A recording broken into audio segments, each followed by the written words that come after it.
It is only when I awake to the brightness of the morning and peer through my window that I am able to gaze upon the beckoning North Sea and behold my reason for coming.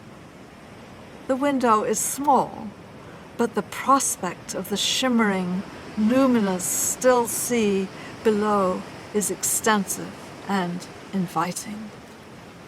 Looking down upon the grassy verge bordering the cliff's edge, I imagine I see the very spot where over a century ago a photographer had taken a picture of two holidaymakers, beautiful in their long white dresses and broad white floral hats. The older of the two, perhaps a governess, demurely reads a book, while a young girl whose hair reaches her waist gazes out to what she and all those around her would have called the German Ocean, an appellation that persisted until after the First World War, when, because of Germany's association with brutal warfare, there was a desire to alter the sea's name. Eager to start my walk along the top of the Cromer cliffs, I hurry through breakfast.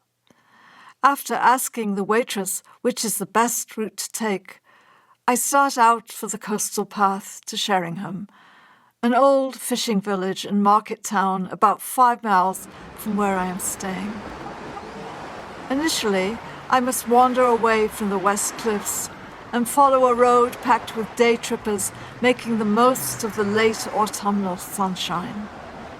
What a relief, eventually, to reach a footpath that allows me to turn off the pavement and leave behind the rumble and exhaust of their cars. I climb up a scraggly, wandering, sandy path embossed with the footprints of other walkers. Tall, crisping grasses buffeted by blasts of wind border the trail.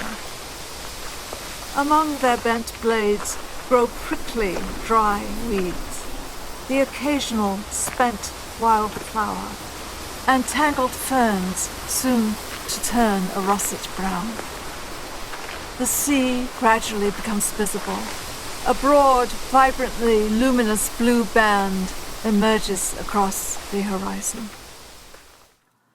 Along the way, my thoughts turn to the once celebrated Clement Scott, the London theatre critic and travel writer, who in the early summer of 1883 took the train to Cromer and fell in love with its landscape.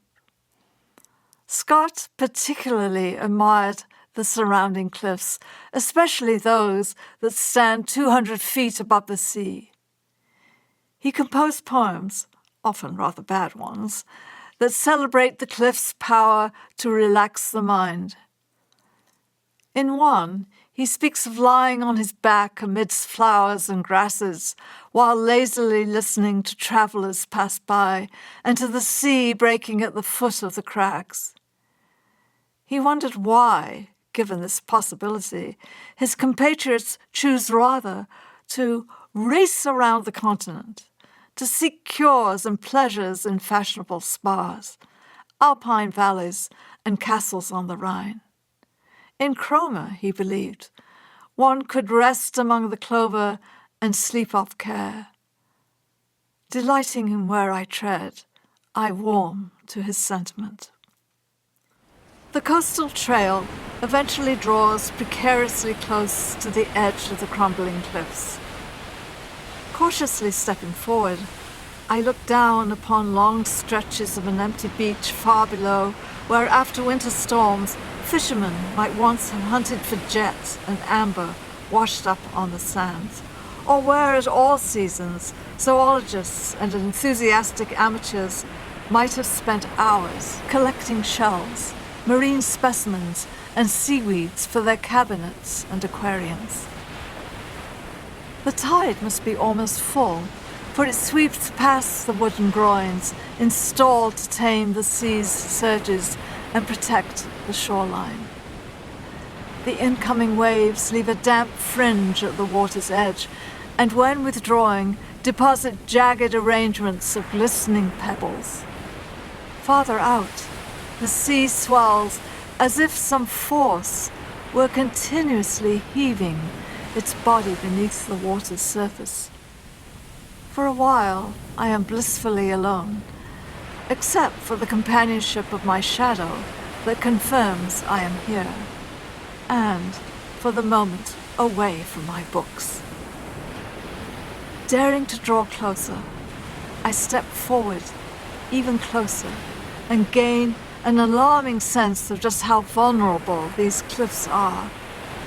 The weight of my foot loosens a soft, loose clump of stones, earth, and grass, clinging desperately to the cliff's edge. This bit of land will soon lose its hold and tumble down. Alarmed, I look to my left and to my right and become even more aware of the cliff's rough, irregular, and damaged outline. I step back. Quite unexpectedly, perhaps predictably, while standing close to the cliff's edge, Edward Lear's limerick, "Old Person from Cromer," comes to mind. There was an old person of Cromer who stood on one leg to read Homer. When he found he grew stiff, he jumped over the cliff, which concluded that person from Cromer. Here, rhyme and meter matter more than sense, so the demise of this old person from Cromer is far from tragic. Lear's nonsense transports both him and the reader to a blithe, painless world, to a place where death is a mere lark. Nonsense, however, cannot always dismiss the diligence of memory, nor can it scorn the powers of association. Hence, while I am reciting the limerick to myself, an unsettling, long-suppressed reminder of a distressing incident from my 1952 CHA holiday in Cromer soon surfaces to check the verse's carefree spirit. I suddenly recall that on one of the programmed daily rambles from Abbeville, I, completely oblivious to any danger and eager to be in view of the sea, had run exuberantly ahead of the group, straight and fast toward the very edge of a towering cliff. My alarmed father, certain I was about to plunge to my death, frantically shouted after me. His fright almost put an end to our holiday. Dreadfully shaken, he would have been in no mood to heed the reassurance once offered by a woman who, in the early 1800s, upon noticing a child hanging his head and upper body over the edge of a lofty Cromer cliff, coolly declared to a concerned onlooker that all children would do so and would come to no harm. Slightly breathless, I trudge up to where the cliffs are at their tallest. In earlier days, from this spot, I might have paused to watch fishing boats returning to shore or gazed at countless trade vessels making their way to and from Newcastle, Sunderland, and the Baltic. I might have noticed how those in the foreground were almost hidden by deep shades, while those in the second distance were strongly illuminated by the sun, and those in the last distance invested with a grey or purple hue. On this early Saturday afternoon, however, neither freighter nor sail is in sight. Needing a rest, I sit on a bench placed to reward those who have come this far. Soothed by cooling breezes, I look down upon the roofs of Cromer, snugly nestled in a gap between two lofty sets of cliffs. Hence, the supposed origin of the town's name, a North Country word for a gap in the cliffs. There's also the suggestion that Cromer is derived from Cromer, meaning the Lake of Crows. Refreshed, I continue my ramble. As the day advances, however, I am less alone. Having finished their morning rituals, more and more people are out walking, often with their dogs. Drawing closer to Sheringham, I cannot take a step without overhearing their incessant chatter, accompanied by the panting or sniffling of man's best friend. Both create a kind of static that interferes with and distorts the sea's distant music. It is at moments like this that I more fully understand why I often prefer to walk where few others tread, where the natural world is my sole companion.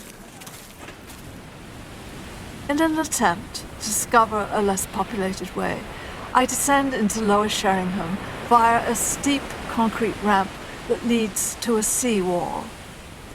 Incoming waves crash into this barrier and leave a residue of retreating foam that maps the sea's course over and among the piled rocks protecting the shore. Erosion is a continuous problem. The seawall doubles as a promenade upon which stands a line of locked, colorful beach huts. The season is over. Their backs seem to buttress the crumbling cliffs. Further along, I pass a drab outdoor cafe where a handful of customers, relishing what soon will be no more, relax under a cloudless sky. A few paces on, a scattered few rest on a shingle beach. Mesmerized by the rhythm of the waves, a seated couple, still and silent, face the incoming tide.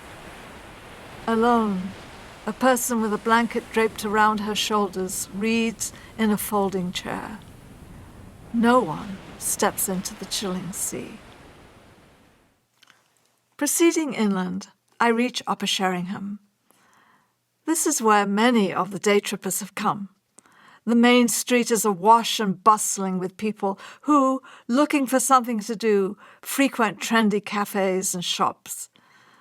Businesses that retain a facade of historical charm, but sadly, too often exhibit a jumble of bric-a-brac and souvenirs within.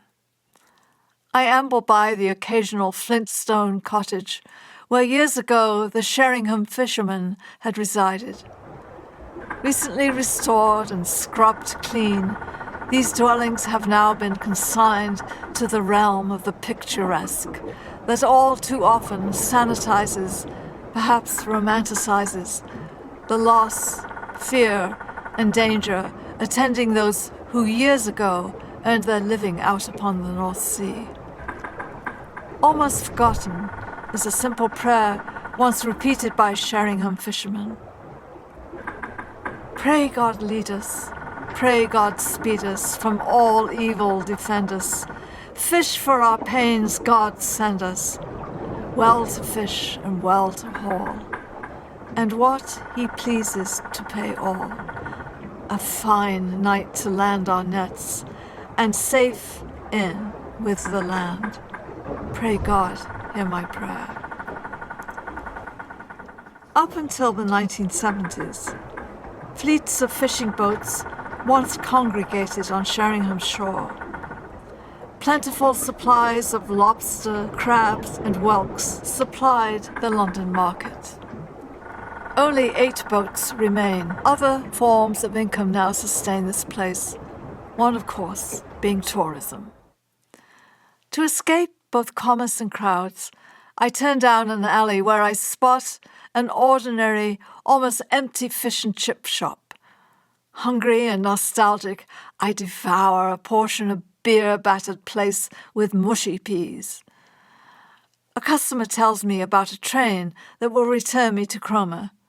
Slightly fatigued, I welcome his suggestion and find my way to a tiny station where, after exchanging pleasantries with a couple sitting on an adjoining bench, I step onto a train that shortly arrives in Cromer. Even though the hours are passing, the late afternoon light still dazzles. Day visitors are departing. A stillness begins to settle over the beachfront. Loath to leave the seashore and go back to my hotel, I walk down close to the sea and stroll for a while along Cromer's esplanade, where a snack truck decorated with brash pink stripes and enlarged pictures of delicious dairy whippy ice cream and tasty burgers, seduces me.